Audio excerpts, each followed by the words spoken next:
Мене звати Віталій, позивний «Стохід», оператор ПЗРК Десантно-штурмових військ Збройних сил України.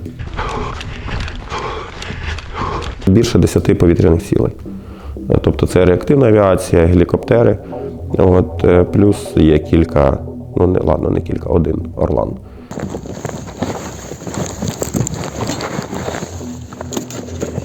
Буквально на днях один із наших розрахунків був уражений ланцетом.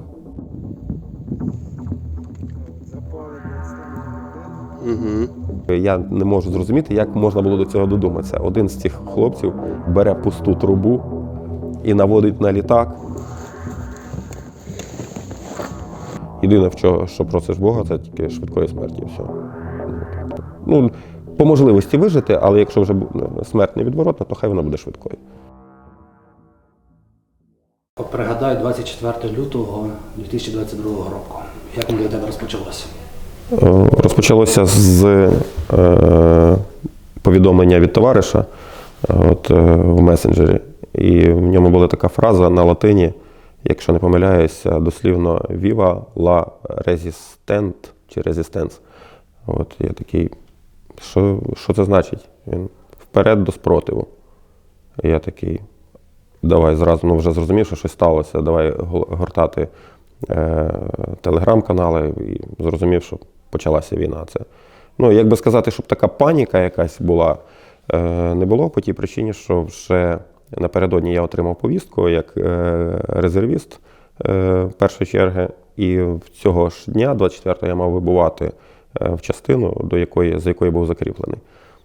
Єдине, що мене тільки турбувало, це щоб сім'я була, мала можливість бути забезпеченою всім. Тобто я там зразу доньку підняв, ми заїхали, зібрали все, яке в мене там було туристичне спорядження, спальники, там пальники і тому подібні речі, заправили авто і приїхав додому, і вже у мене вже речі були зібрані.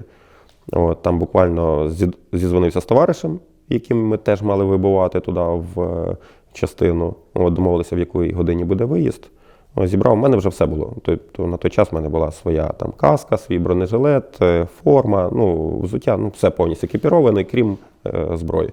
І все, і ми погрузились в машину, попрощався з сім'єю і поїхав. На той момент більшість українців просто це було як сніг серед літа, так? Війна. Ти безпосередньо, який вже воював, так, який пройшов війну, для тебе повномасштабний напад був очікуваним, чи ти теж сумнівався, що таке можливе? Я в це не вірив по простій причині. Можливо, я в це не хотів вірити. Але якби керувався здоровою логікою, тому що скільки б ми не чули, скільки росіяни підтягнули сюди своїх військ до наших кордонів, все одно, я як людина все-таки більш-менш з якимось бойовим досвідом, я розумів, що цих військ, можливо, щось вони захоплять, але достатніх для контролю захоплених територій їм не вистачатиме. І це виглядало, якби самовбивство, якщо його розпочати, цю війну таку широкомасштабну. Крім того, були такі якісь аргументи, там, все-таки Європа дасть санкції, вони хочуть запустити Північний потік. Насправді, напевно, я шукав якісь моменти, які скажуть, що та ні, це неможливо. Тому я особисто в це не вірив. Не можу сказати, що я не готувався, не вірив, але готувався, тобто все було, в мене все було, всі були речі, все екіпірування, але особисто для мене це було дико. І ще напередодні я якраз зателефонував товаришу, який служив в одному з елітних спецпідрозділів, і кажу: Жека, як ти думаєш, а він якраз в прикордонній зоні однієї з територій, які межують з Росією, проживає. Кажу: як ти думаєш, буде щось? Та ні, я думаю, що не буде.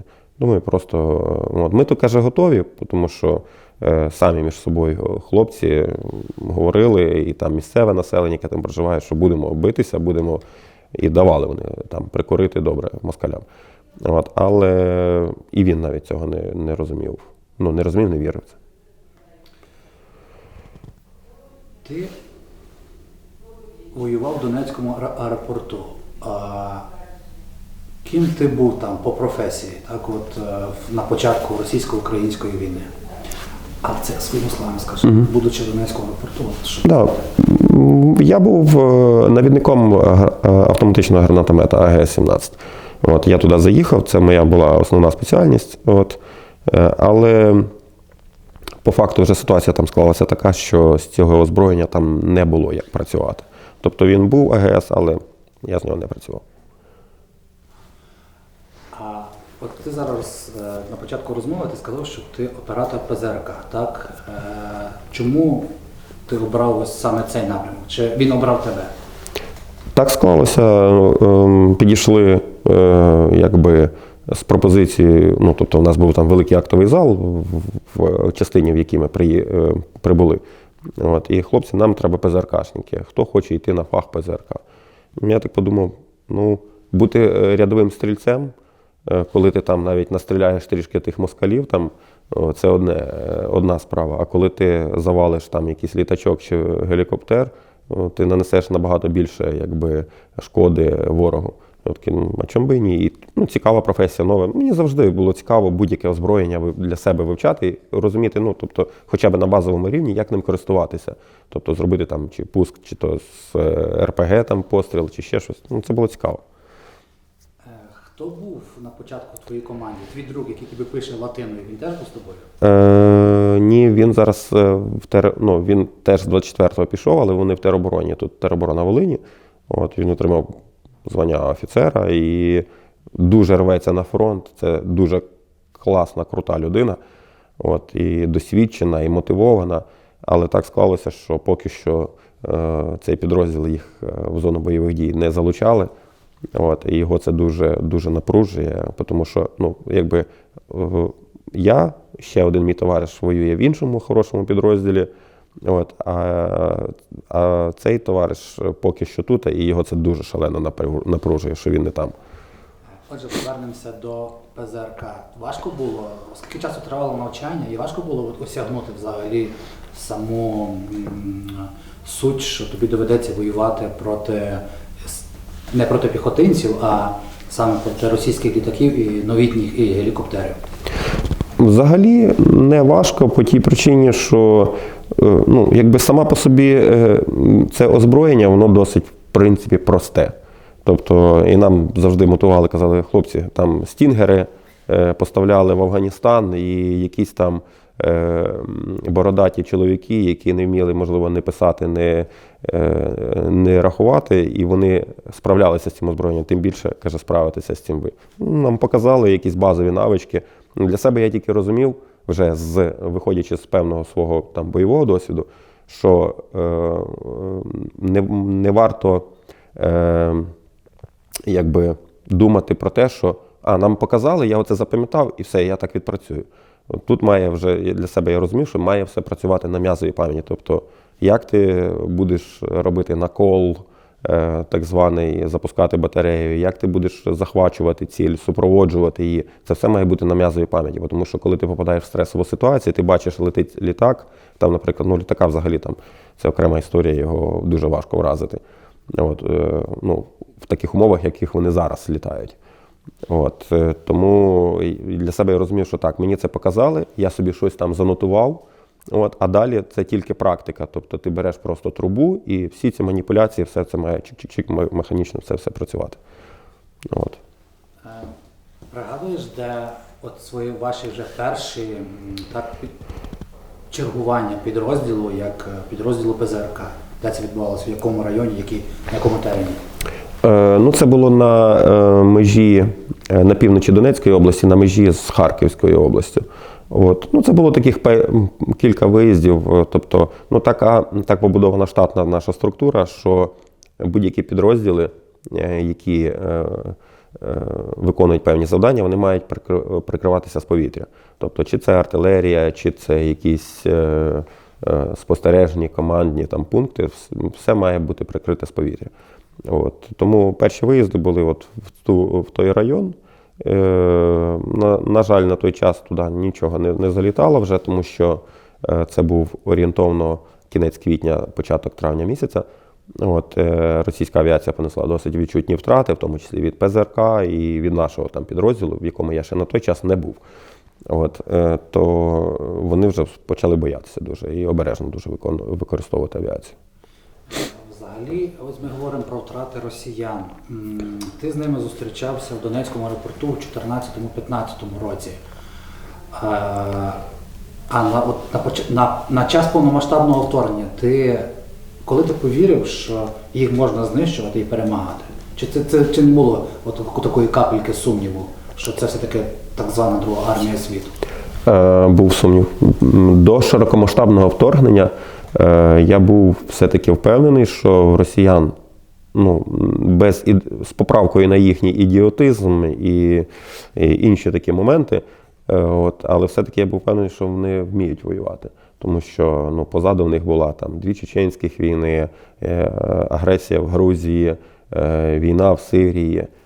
І в будь-якому випадку, що кількість людей з бойовим досвідом в них досить велика. Оборонний бюджет набагато більш потужніший. Я був впевнений, що вони вміють воювати. Але потім, як виявилося, що і це було досить так на перших днях, це було страшновато. Це все усвідомлювати, що це проти кого ми воюємо. Але коли ми побачили, як їм добре давали прикурити там на Київщині, ці розбиті колони, розбиті танки, збиті літаки, то це вселило впевненість, що все-таки ми зможемо відстояти, що їх можна вбивати. Їх не то, що можна, їх потрібно вбивати, але що це реально, що ми можемо розносити такі цілі підрозділи просто в хлам. І колись я одній людині написав, кажу, що я думав, що ваші приватні переписці, там, родичі, я думав, що ви вмієте воювати, а ви, кажу, не навчились воювати взагалі. Ви як в Першу Чеченську стирали там міста артилерією і авіацією розносили. Оце все і закидали м'ясом, так і зараз. Тобто нічого не змінилося, тобто немає ніякого там особливого досвіду. На окуповані. Це мій рідний брат. Да. Він росіянин і колишній навіть військовий. Зараз ми з ним не спілкуємося взагалі. Тобто я ще на початках думав, що він, можливо, це не для запису буде. На початках я думав, що він просто боїться висловлювати свою позицію десь публічно, чи мені, хоча б навіть в приватній переписці. А потім я зрозумів, що в нього теж мізки промиті і там немає з ким говорити. Тобто немає брата.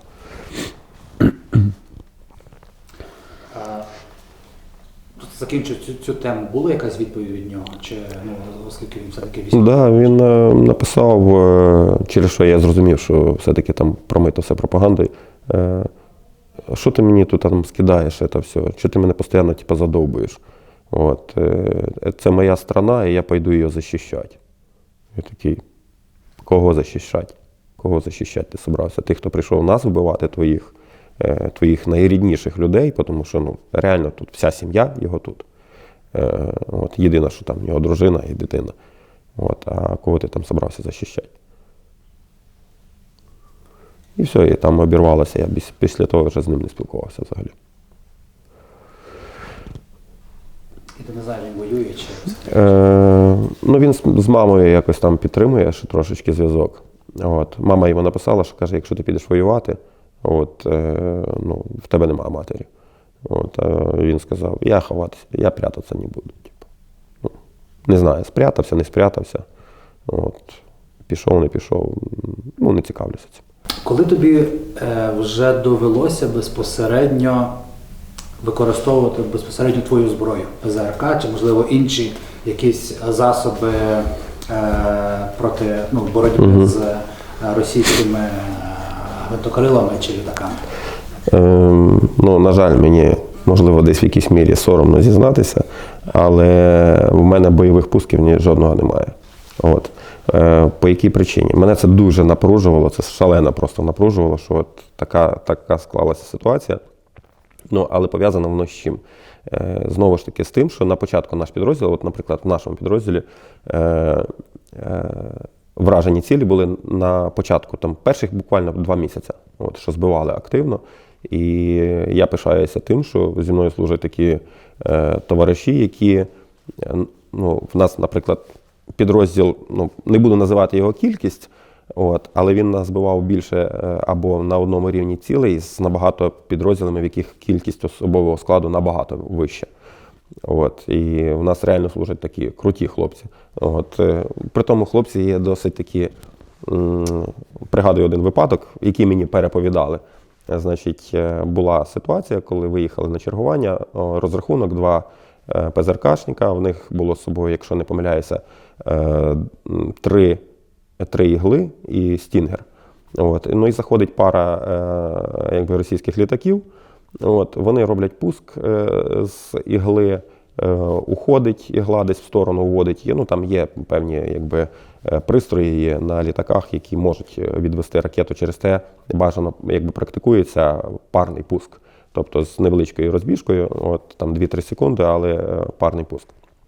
От, вони роблять пуск, один невдалий, другий невдалий. От, третій там з ігли теж невдалий. І якось літаки заходять на круг, от, і беруть пуск, роблять зі стінгера і влучають. От, тобто підбивають один літак. І другий з цієї пари літаків, місце пуску досить легко вичислити. Тобто ти бачиш візуально слід від ракети. І він заходить на круг, побачив цих хлопців, заходить на них в заход, робить бойовий. І хлопці такі розуміють, що втікти немає куди. От.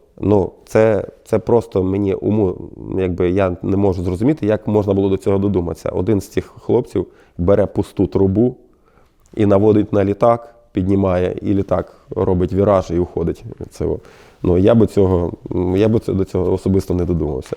Такі були. Тобто російський пілот побачив, що він готовий? Да, що зараз по ньому можуть відпрацювати. І таки відвалив, втік. А твій побратим, який зробив такий крок, це був вже відчай, чи що це було? Тобто, Та це, я навіть не можу це якось описати, що це було. Це такий досить смішний хлопець, такий меткий досить.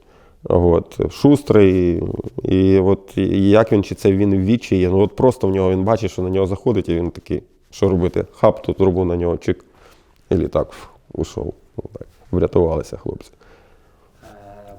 Бувають випадки, розкажи взагалі про вашу, дуже мало є розповідей про хлопців, які працюють в такому напрямку ПЗРК проти боротьба з літаками. Що відбувається взагалі? Ви співпрацюєте окремо чи з артилерією, ви співпрацюєте з піхотою. Як ви визначаєте завдання? Тобто, які цілі вибираєте? Як це все відбувається? Ми працюємо в основному з піхотою. Тобто, мені, наприклад, з піхотою найцікавіше, тому що є пости, у нас розсереджені пости. На посту там певна кількість людей, які прикривають якісь і тилові, в тому числі, пункти від ударів ракет і, можливо, зальотів якихось авіації противника. Але найцікавіше це працювати все-таки з піхотою, десь прикривати її, тому що це максимально, наскільки нам дозволяє, ми наближуємося до ворога, ми це все бачимо. Як не крути, все одно хочеться якогось трішечки екшена. Не хочеться просто сидіти там десь на якомусь там посту і собі спокійно там курити бамбук. Але методи бувають різні. Буває, що визначає командування, що ви маєте там заїхати сюди, в цю точку, і там облаштувати собі позицію, налагодити зв'язок, там взаємодію з підрозділами.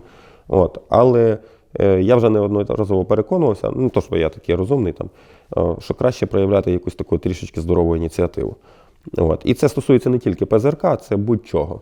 Тобто, зазвичай, наприклад, командири, такі більш вищестоящі, можливо, вони не зовсім розуміють обстановку на місці. Тобто, тільки ти, коли виїжджаєш на місце, ти розумієш, яка там ситуація. Тобто, чи буде в тебе можливість вийти, відпрацювати по повітряній цілі, чи, можливо, ти будеш просто під вогнем і ти не зможеш нормально прицілитися, провести ціль і зробити ефективний пуск.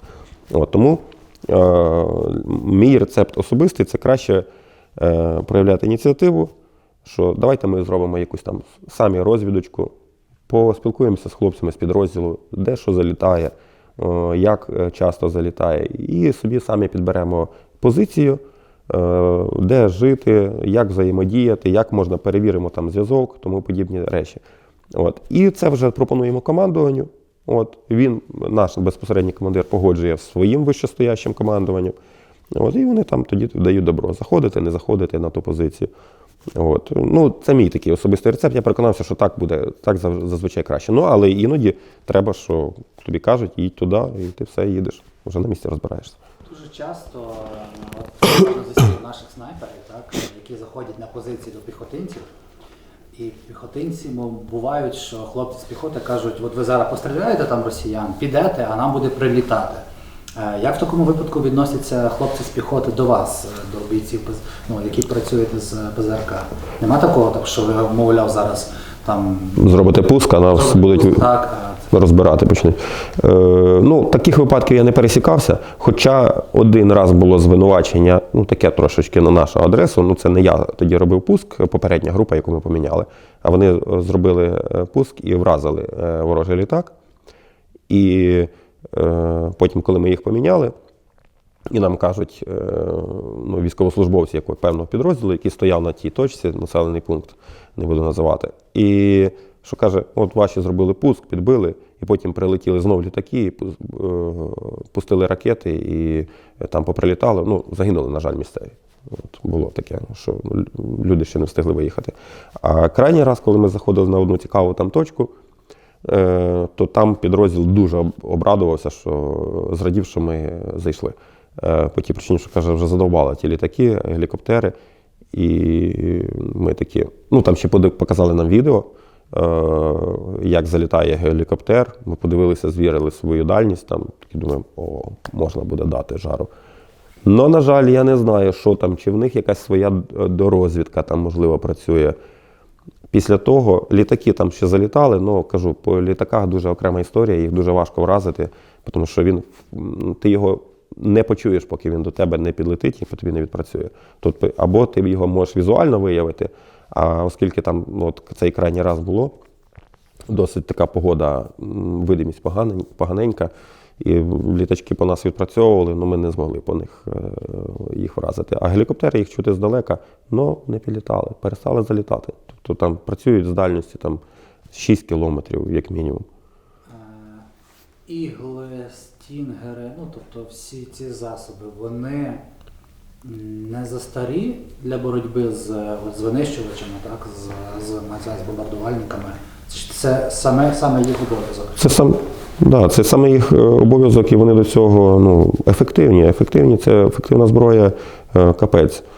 Тобто, ну, можливо, було б круто, якби було якоїсь більшої дальності, тому що, ну, з тієї сторони вони теж розуміють, знають технічні характеристики того озброєння, яке в нас є. І вони, ну, в цьому протидіють тим, що вони просто не підлітають. До речі, був такий, ну, якби момент, що мене дуже напружувало те, що в мене немає бойових пусків, вони не підлітають і що таке.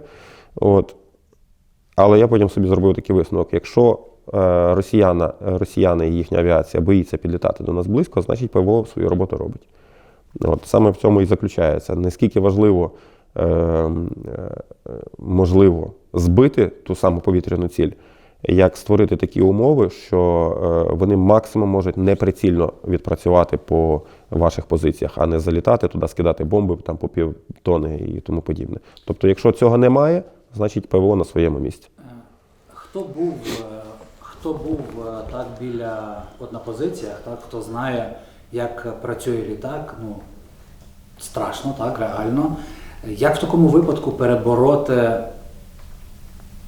ну, особисто ти, як ти, коли чуєш, що вони працюють, так, десь там бачиш, так, але, ну, чуєш, що вони працюють, запускають свої ракети, які в тебе емоції, як ти, от, тобі все рівно потрібно вийти там, чи в поле, чи десь на якусь від, так, і тебе зможуть побачити одночасно там, і, можливо, ворожі піхотинці, і той же засікти, той же російський літак.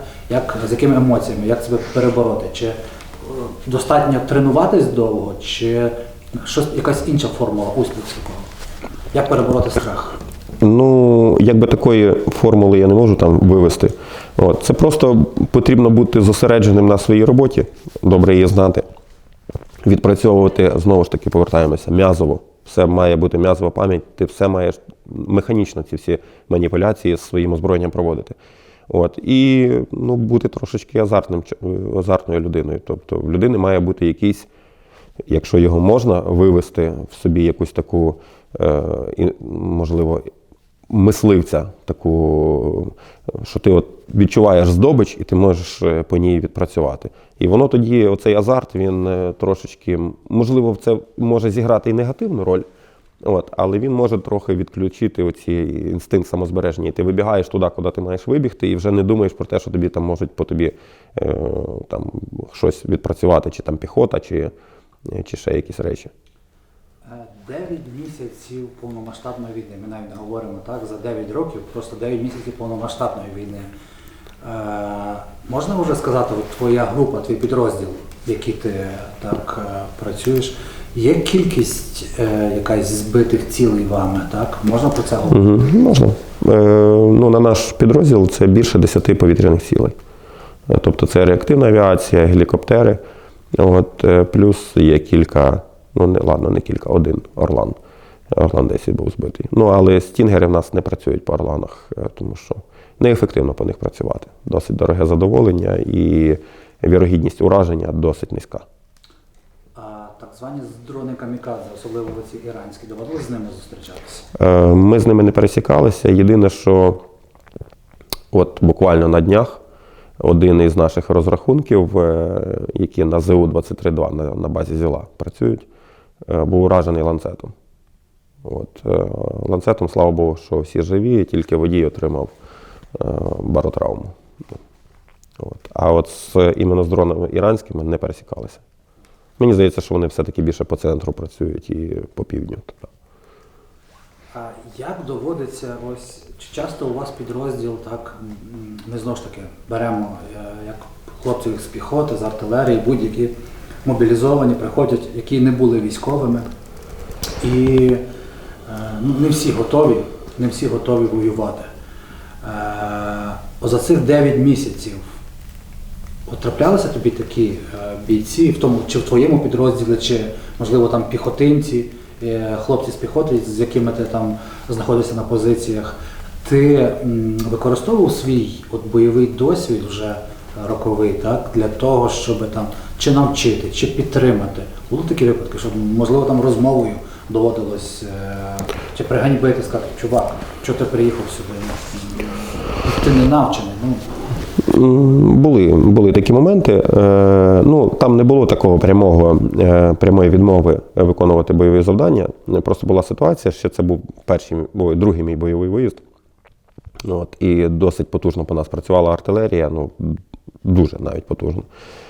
І один боєць дуже так піддавався паніці в тому вигляді, що малював собі картину, що тут валило прямо біля бліндажа, а ще б чуть-чуть би попало б в бліндаж, капець там, він себе накручував, ходив, накручував, я йому врешті-решт не витримав, кажу, друже, ти погано закінчиш. Тобто, якщо ти будеш продовжувати все в тому дусі і концентруватися на тому, що могло би бути, то ти або кришою в тебе поїде, і ти не зможеш виконувати завдання, які на тебе покладають. Або ти реально просто біду на себе накличеш. Концентруйся, кажу, на тому, що мисли позитивно, не на тому, що могло бути, а на тому, що є. Стріляли по тобі, там, цілилися по наших там бліндажах, не попали, криворукі кацапи. Там, і такі моменти. Були інші моменти, де люди виїжджали на позицію, і їм здавалося, що нас ворог десь обходить. І такі моменти прийшлося там заспокоювати, десь розповідати, що дивися, оця позиція, це точно наша позиція, це не кацапи там стоять. Показуєш там йому аргументи, що там стежечка. Якщо б там були кацапи на цій позиції, то тут в нас в цій точці теж мала б бути позиція. Тобто не треба панікувати, все буде нормально. Немає там нічого такого страшного. Тобто, я вважаю, що бойовий досвід особистий, він зіграв таку роль, що я більш просто холодніше трошечки це все думаю, менше там піддаєшся якимось там панічним настроям і такі моменти. Часто тобі доводиться в в сучасній повномасштабній війні згадувати Донецький аеропорт і наводити якісь паралелі? Ну, не скажу, що це часто відбувається. От. Тут своїми словами, щоб ти моїми. Я поняв. Це ідеально.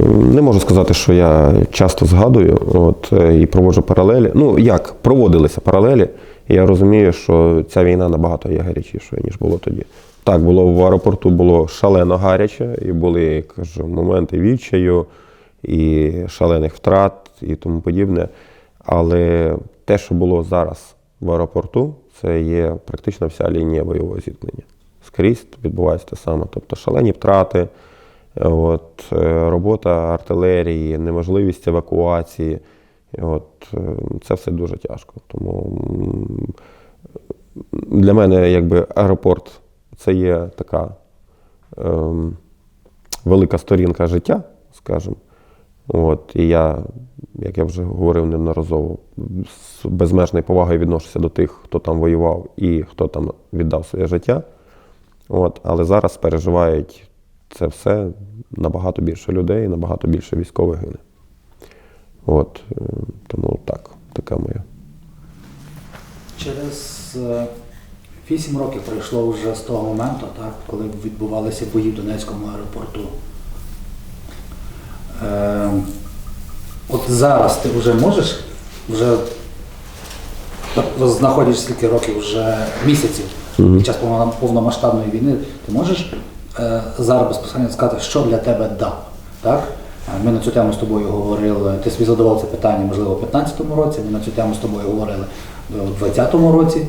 А от зараз, що для тебе ДАП? Це був якийсь психологічний момент такого дорослішання, це була битва за Україну, це початок битви за Україну. От що для тебе ДАП зараз, щоб ти сказав, все-таки фільм, був початок фільму у 2015 році, так, ми говорили про 2014-2015 рік, і зараз 2023 рік. Але тема ДАП. На мою думку, на той час ДАП це був один із таких воріт, в які можна було зайти і закінчити цю війну. Якби було в нас достатньо сил і достатньо було мотивації. Тому що аеропорт, околиця Донецька, це через нього можна було зайти в той самий Донецьк. Однозначно, що це була така сторінка, яка для всієї події, які для всієї України відіграли досить важливу роль. Тому що люди побачили, що в нас є сили, в нас є мотивовані люди. Так, це, можливо, десь трошечки роздули, розпіарили на шкоду іншим хлопцям, іншим точкам гарячим, які були на той час. Але воно зіграло свою роль, і багато людей повірили і пишаються там цією сторінкою в історії України, скажімо так. Це така. В цьому позитив. Багато твоїх побратимів, з якими ти в Донецькому аеропорту, воюють, продовжують воювати досі? Я не можу сказати, що їх багато, тому що, але досить багато. Досить багато. І є ті хлопці, які пережили найгарячіший момент, це коли був підрив терміналу і пройшли полон, і вони повернулися і воюють зараз далі. Є хлопці, які вже, знову ж таки, пройшли ДАП, і, на жаль, вже в сучасній цій широкомасштабній війні вони вже віддали своє життя. Тому так. Можна сказати, що Донецький аеропорт і тоді бої навколо нього, що тоді кувалося, знаєш, якесь ядро, якесь взагалі оцієї української армії, яка за ці всі роки зростала. Знаєш, просто хтось один сказав, що Донецький аеропорт – це був той момент, коли він зрозумів, що за Україну не потрібно мати, за неї потрібно вбивати, щоб жити. Що ти скажеш з приводу цього?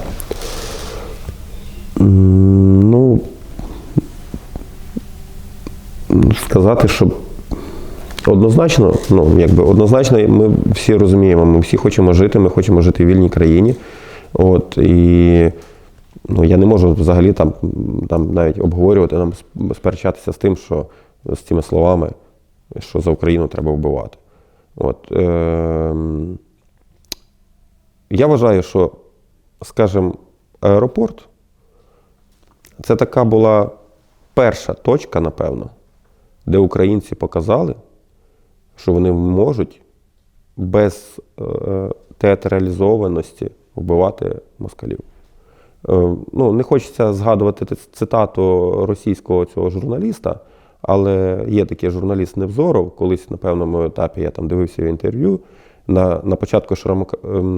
до початку широкомасштабного вторгнення, коли все багато що говорило про початок, що буде війна велика, він сказав, що типа чеченці, кавказці, в них дуже багато театральності, коли вони вбивали росіян, воювали там в Другій Чеченській війні чи в Першій Чеченській війні. А українці, каже, вони без театральності, без цих вистав будуть вбивати росіян. І я переконався, що так і є. Але аеропорт – це була така перша точка, де українці показали, що вони можуть просто вбивати. Зараз ми це бачимо по відео з квадрокоптерів, як українці без лишніх слів, там, без якогось пафосу просто вбивають і знищують москалів. Це правильно. Пригадай Донецький аеропорт. Можеш вибрати момент, коли тобі було найважче, коли тобі здавалося, що вже все? Найважчий момент це був в ніч з 16 на 17 січня, коли до нас прорвалася МТЛБ, дві МТЛБ, в яких заїхали ще хлопці підкріплення з 90-го батальйону. От. І одне МТЛБ спалили. І ми не встигли завантажити поранених, а їх було дуже багато. І я такий вже думав, ну все, це капець. А там горіло на той час, там горить МТЛБ, там горить боєкомплект, вибухи, крики, стогін поранених, вбиті. І ти це все спостерігаєш. І я думав, що ще от пару годин і нас не буде. Це був найважчий момент. І я в такий якийсь момент навіть так просто ліг там під стіною, лежав і вже такий готовий померти. А потім оці хлопці, які, до речі, покійний нині Зубковий Іван Іванович, Герой України, один з тих, які нас підняли моральний дух, що хлопці, вставайте, робіть, треба битися, бо інакше нас всіх просто переб'ють. Все. Це було найстрашніше. Є щось таке от за часів повномасштабного вторгнення? Були в тебе такі моменти, так, коли доводилось безпосередньо от пригадувати, що я ж пережив таке в Донецькому аеропорту, коли вже все. Вже я тут не переживу. Там моментів таких було досить багато. Але в основному вони пов'язані з роботою ворожої артилерії. Тобто, коли ти відчуваєш, що конкретно там адресно по тобі працюють.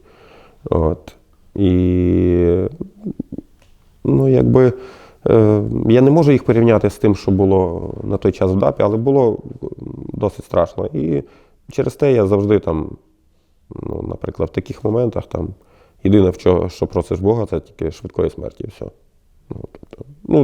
По можливості вижити, але якщо вже смерть невідворотна, то хай вона буде швидкою.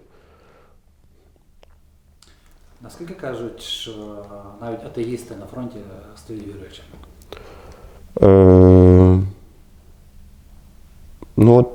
Відверто кажучи, я впевнений в тому, що навіть той, хто затятий якийсь атеїст, який десь, можливо, висміює Бога, чи християн, чи представників інших релігій, в певні моменти страшні кличе до Бога все одно.